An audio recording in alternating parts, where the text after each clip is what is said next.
bala Allah Allah Sudutana pahayarga ummi Awate bayi gatalam ayun Allah Allah Sudutana pahayarga ummi Yomasa bayi gatalam ayun Allah Allah Urongan malam kita hari Katapun jadi sambil gelindung Allah Allah Urongan malam kita hari Katapun jadi sambil gelindung Allah Allah Undangan ayat kelihatan Quran Orangnya banda terpemulia Allah Allah Assalamualaikum warahmatullahi wabarakatuh.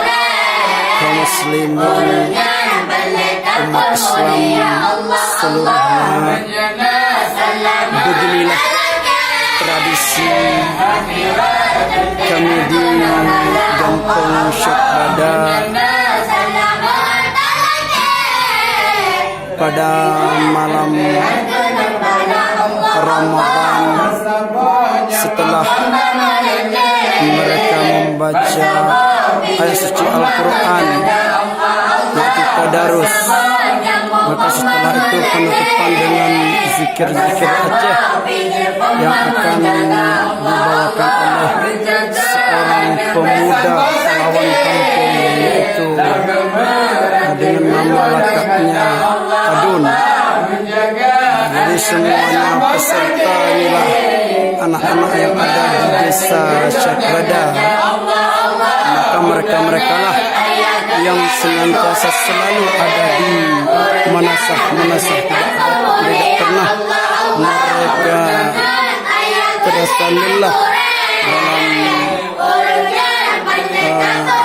membaca Al-Quran beserta dengan zikir pada akhirnya sebelum sampai pada waktu insya. Maka mereka ini selalu setiap malam seperti ini, dari malam pertama hingga malam ke-6 mereka selalu di manasah. Beginilah tradisi kami di kampung kami di Syekh Bada. Mudah-mudahan kita minta kepada Allah Subhanahu wa taala anak-anak ini selalu bertah dan bertahan dalam melaksanakan amalan terhadap Allah Subhanahu wa taala. Inilah generasi-generasi yang mencerahkan kampung. Inilah generasi-generasi yang akan memberi kesenangan bagi masyarakat. Inilah dia. Coba kita lihat ini. Sangat yakinnya dan khusyuknya. Ini yang paling senior ya. Ini guru yang senior. Ini guru senior. Dan ada yang lainnya, bukan cuma ini saja pada malam dini hari, yang namun ada juga yang sedang tidur dan juga ada yang masih di luar yang menunggu senantiasanya mereka menemani orang-orang yang ngaji. Begitulah. Ini juga masyarakat kita yang ada di Syekh Bada, dan juga ada saudara kita yang sedang pulang ya.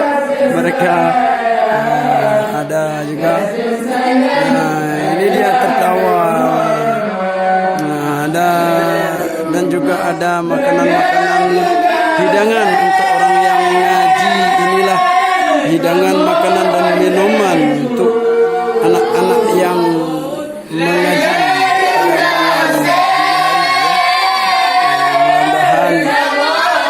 Ini semua akan dibalas oleh Allah Subhanahu wa taala ila yaumil qiyamah.